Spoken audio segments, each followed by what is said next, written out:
আমি সংহিতা শিরোমণি। ঘাটাল মহকুমার সমস্ত খবর সঙ্গে সঙ্গে পেতে স্থানীয় সংবাদের ইউটিউব চ্যানেলটি সাবস্ক্রাইব করুন এবং তার সঙ্গে ফেসবুক পেজটিও লাইক করুন। অবিশ্বাস্য, কিন্তু বাধ্য হয়েই বিশ্বাস করতে হয়। বিশ্বাস করতে হয় হাতে নাতে প্রমাণ পাওয়া যায় বলে। প্রমাণ ছাড়া যদি কেউ এই গল্প করত তাহলে মানুষ বলতো এ নিঘাত গুলমাস্টার জেনারেল, না হলে কি আর ধাঁকে সাঁ করে? এই যেমন ধরুন, আজকে যদি প্রমাণ না দেখতে পান আপনিও হয়তো দু চারটে গালমন্দ করবেন, তবে নিরাশ হবেন না, প্রমাণ সমেত দেখবেন এবং যথেষ্ট অবাক হবেন।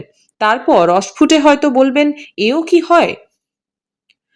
ঘরে শখ করে পোষ্য পুষেছেন, কুকুর বা বেড়ালের ছানা নিয়ে এসেছেন পুষবেন বলে?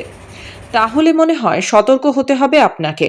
হঠাৎ একদিন দেখবেন বাচ্চা পোষ্যটি খুঁজে পাওয়া যাচ্ছে না, এখানে ওখানে খুঁজে কাহিল হয়ে পড়লেন, কোথাও পেলেন না।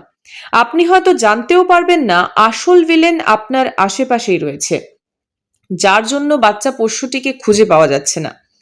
আজ এমনই এক অবিশ্বাস্য ঘটনা ঘটে গেল চন্দ্রকোনা থানার ক্ষীরপাই পৌরসভার ৪ নম্বর ওয়ার্ডের অসিত ধারার বাড়িতে। অসিত বাবুরা শখে একটি বিড়াল ছানা পুষেছিলেন।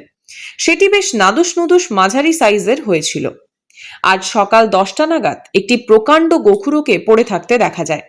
পেটটি বেজায় মোটা, নড়বার ক্ষমতা নেই। পোষ্যের খোঁজ পড়লেও পোষ্যটিকে আর দেখা যায়নি ঘরে। এদিকে বিষধর সাপ দেখে ওয়াইল্ড লাইফ রিকভারি টিমে খবর দেওয়া হয়। ওয়াইল্ড লাইফ রিকভারি টিমের সদস্য মলয় ঘোষ সাপটিকে ধরতেই সাপটি আস্ত বিড়াল উগরে দিল। বেড়ালটির জন্য মন খারাপ হলেও এক অবিশ্বাস্য ঘটনার সাক্ষী হলো উপস্থিত মানুষজন। সেই সাথে এই অবিশ্বাস্য ঘটনার সাক্ষী থাকলেন আপনারাও। রাজনৈতিক তোলপাড় চাপান উত্তরের মাঝে এইরকম বিশেষ স্টোরি কেমন লাগলো জানাবেন কমেন্টে। এই প্রতিবেদন পাঠিয়েছিলাম আমি, সংহিতা শিরোমণি।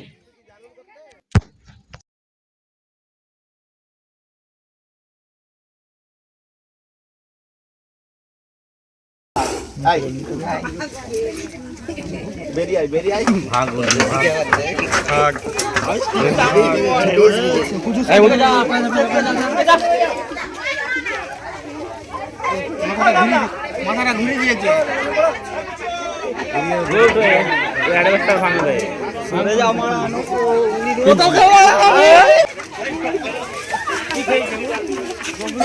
তোমরা চুপ করো।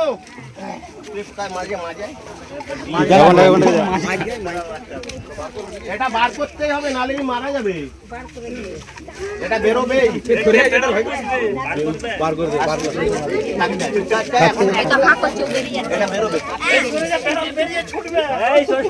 বেড়াল খেয়েছে, বেড়ালই খেয়েছে মনে হচ্ছে।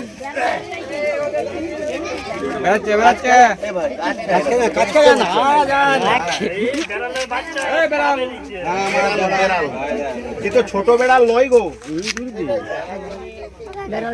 বড় বেড়াল। অ্যাকচুয়াল কি, অ্যাকচুয়াল মানুষ বলে না যে শিয়ালে সব কুকুরের বাচ্চা খেয়ে নিচ্ছে, কুকুরের বাচ্চা সব এরাই খায়। বেড়াল আর কুকুরের বাচ্চা সব এরাই খেয়ে নেয়। আর আমরা দোষ দিই শিয়ালের, সব দোষ শিয়ালের, কিন্তু শিয়ালের নয়, খায় কিন্তু এরা। দেখো এর চেহারা, দেখো এর চেহারা, দেখছো? এটা হচ্ছে গোখরো। দেখুন ফোনার উল্টো দিকে ইউ আছে, ইউ। পদ্ম গোখরো নয়, সেটা গেড়ি ভাঙা। পদ্ম গোখরো বলা হয়, এটা শুধু গোখরো। এটা স্পেকটেকেল কোবরা ইংলিশে বলে, বিষের নাম নিউরোটক্সিন। বুঝতে পারলাম? আর যাবো নি এখানে, আমরা খেয়ে যাবে জীবনও ধরবো। এমনি করে ছুটটা বউ দেখতাম। এটা মেয়ে, ছেলে। মেয়েটা আছে, এটা ছেলে। তোমার মেয়েটা বেরাবে দেবে।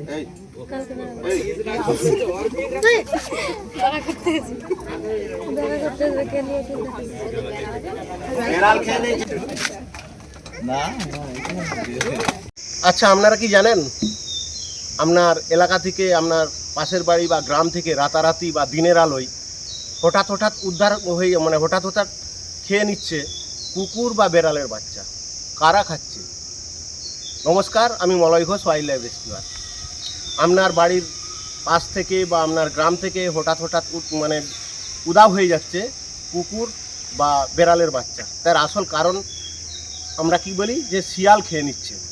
কিন্তু একটু ভেবে দেখুন, দিনের আলোতে আপনার বাড়িতে শিয়াল আসে না, শিয়াল আসে কিন্তু রাত্রিতে।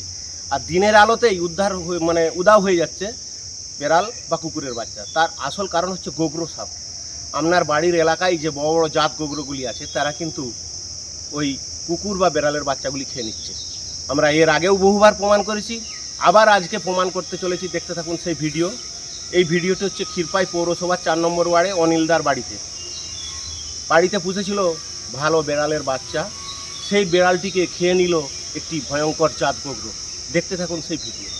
ধন্যবাদ।